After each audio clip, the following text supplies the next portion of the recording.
But I believe this, to just neutrally note whatever dissimilarities there are could actually further diminish gender polarization. Why? Because avoiding misunderstandings and bridging gaps in perception enhances our common journey in life.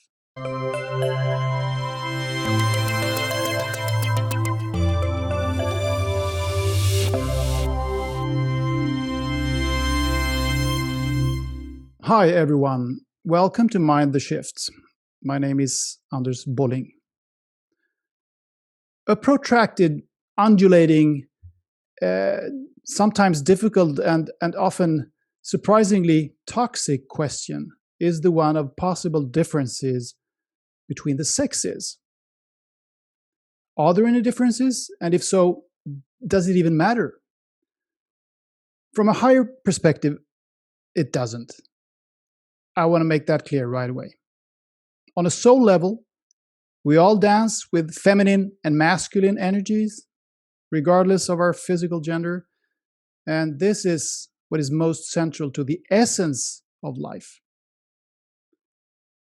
But from the perspective of the three-dimensional experience that we have here on the planet, I think it's relevant to give the issue a thought or two.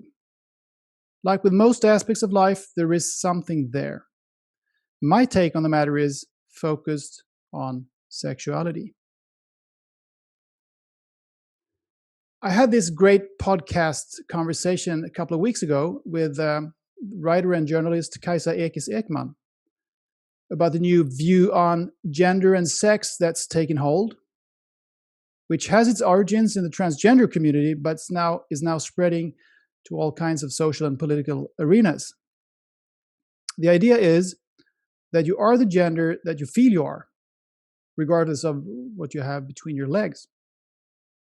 There is even talk of scrapping information about gender in documents such as passports. So as you can understand, this view has problematic consequences, not least for gender equality.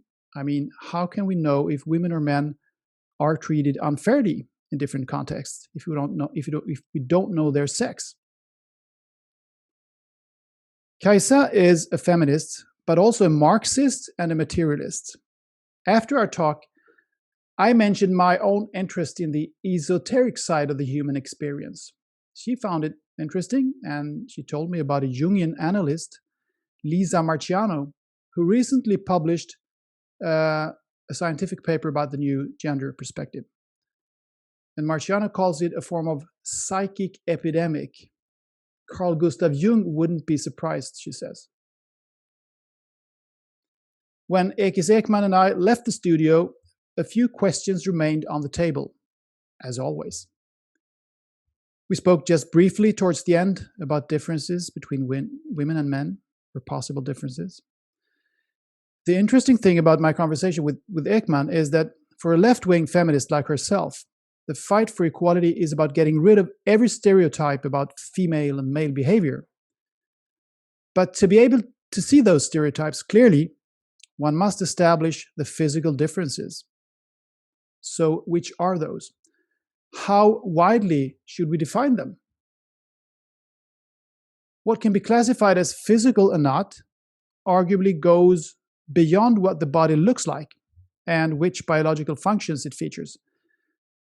But where does physical turn into mental, emotional, and psychological, which opens the door to socio-cultural explanations? We know that hormones can trigger certain drives and feelings, which can in turn trigger certain behavior. And when we reach the function of the brain, which obviously is a physical organ, but seems to constitute a battleground for the debate on possible non-physical sex disparities, it gets really unclear. And we'll return to that in a while. Now, here's a sidetrack. The truly non-physical realm is beyond the scope of this episode, but just to touch on it, if you're not a materialist, you will at some point ask the question where the original impetus comes from. If we are essentially energy, Are then certain energetic impulses interpreted as masculine and others as feminine when they affect the physical realm? Now, that could explain why some people feel they are the opposite sex to the one their body has been shaped as. Or perhaps that particular condition is simply due to the quote unquote testosterone shower that they got or didn't get just before birth. Or it is both. I had wanted to ask Kaisa about the Me Too movement and what that revealed and what that didn't reveal. As you know, Me Too was basically about men sexually harassing women from, lewd talk to groping to rape. What was clear to me from the beginning was that it was very difficult to talk about these instances of sexual harassment in terms of sexuality. The narrative was that something else was at play. The harassment was seen as an abuse of power, which, of course, it clearly was in many cases. But why so often express that abuse sexually and not in other ways? There are literally hundreds of ways to abuse power. Why had so many of the men who were disclosed made an effort to do what they did under the radar? And why is it so strikingly uncommon among women of power, of whom there are quite a few nowadays, to abuse their power by sexually harassing young men? Is it that women simply aren't as prone as men to abuse power? Well, in that case, there is apparently a gender difference, albeit within another property than sexuality. Or is it that these abuses do take place, but largely go undocumented because the victimized men don't report it? At one point during those frenetic months of late 2017, I cautiously suggested in a social media post that the quote-unquote elephant in the room was male sexuality, without which the whole Me Too thing appeared almost incomprehensible. I wrote something to the effect that we ought to be better at honing male sexuality, at sanding off its sharpest edges. It should be expressed respectfully and lovingly and held back when not called for, of course. And I also wrote something that there is reason to believe that female sexuality might not need precisely that kind of honing.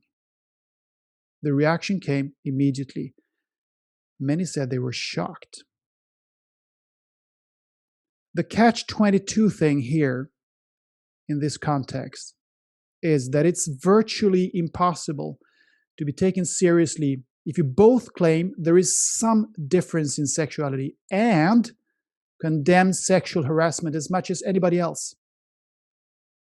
It has to be either or, it seems. It is as if every hint at biological differences beyond the physically apparent equals defense of male filth.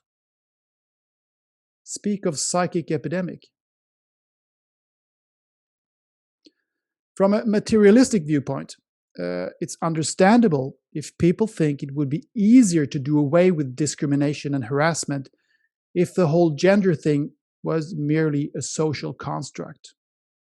But on the other hand, since human beings are to materialists just another animal, it would seem a bit odd to imagine that humans were the only mammal to have, as it were, evolved away from biological differences in sexuality.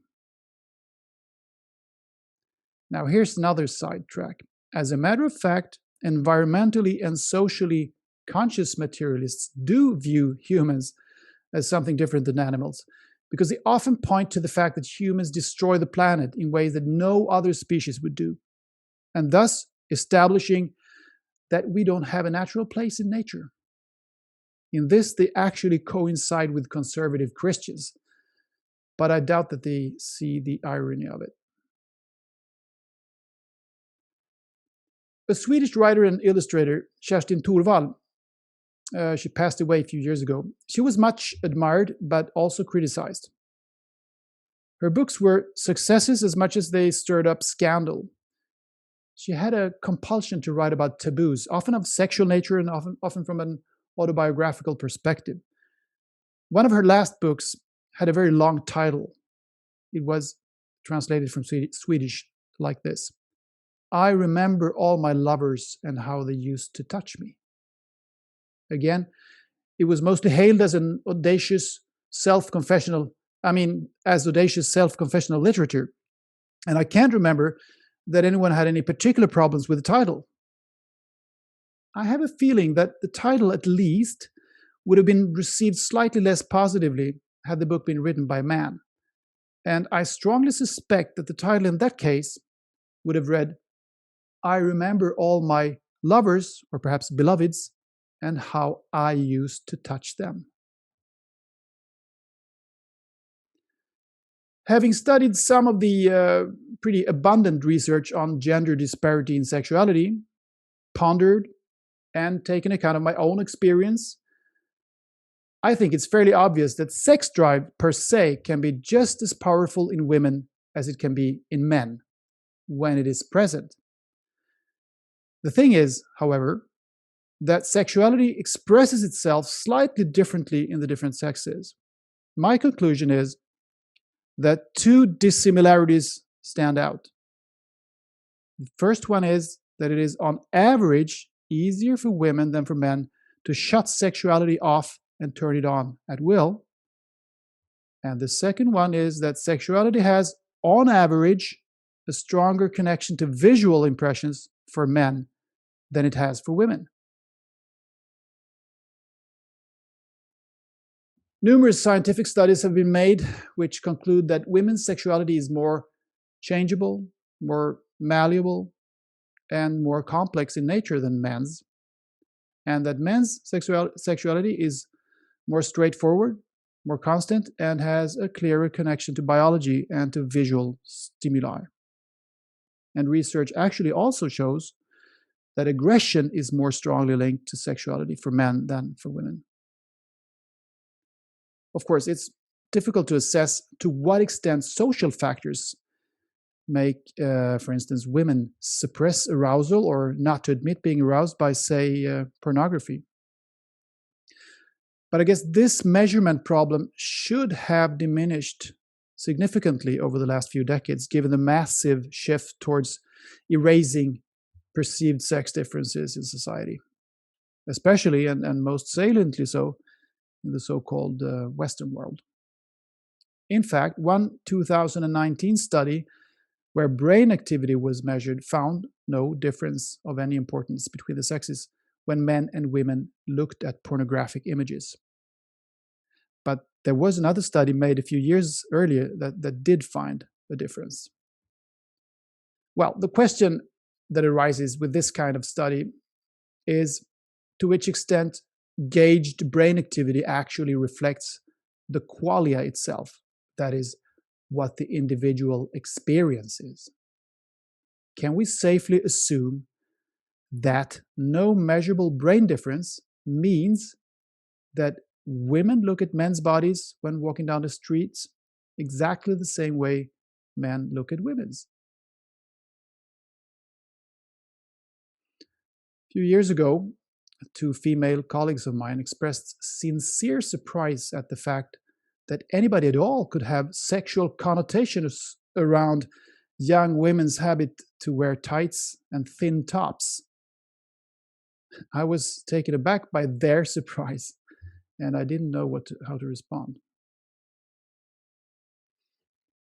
One may see these average gender variations in sexuality as significant or not significant, but I think the ones that I've zoomed in on here are salient enough that they could cause some of the conflicts that were pointed out during the Me Too movement.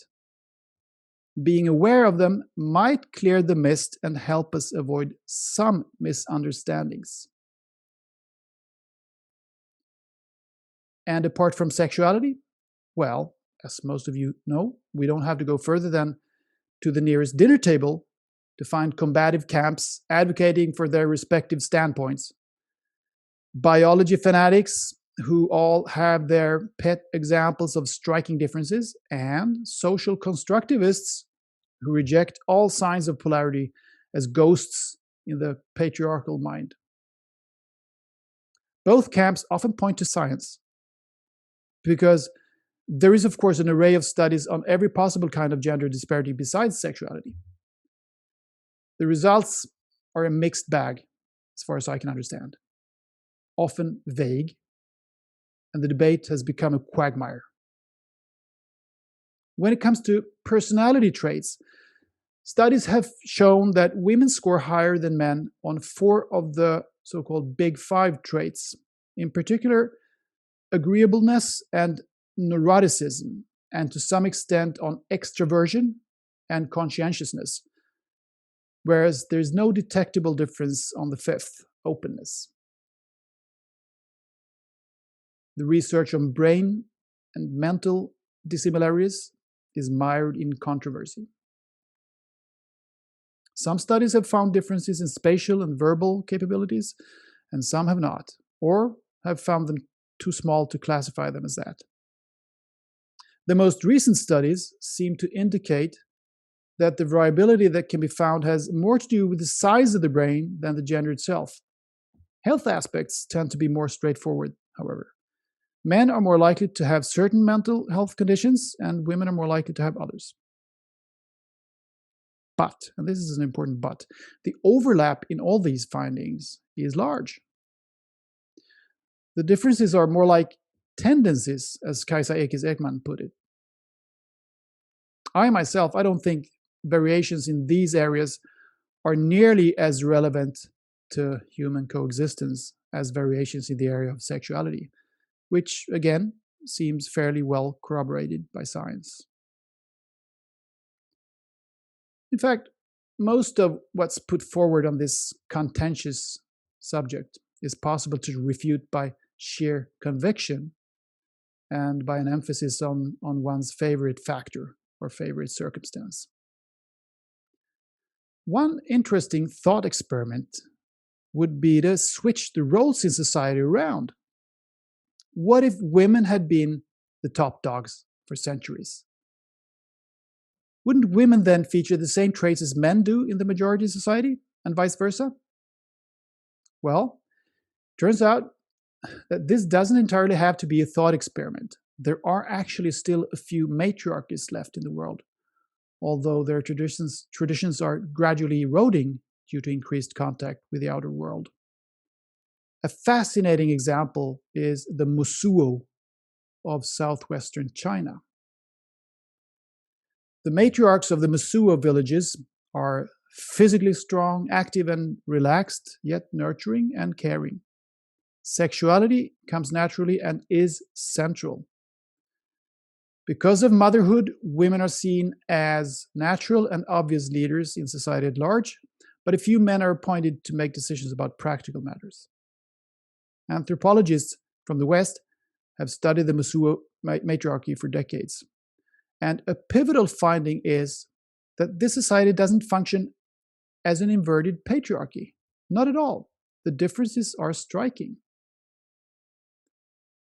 In a conversation with the German newspaper Der Spiegel some years ago, the Argentinian anthropologist Ricardo Koller said that what had astonished him most with the Mosuo was that there was no violence.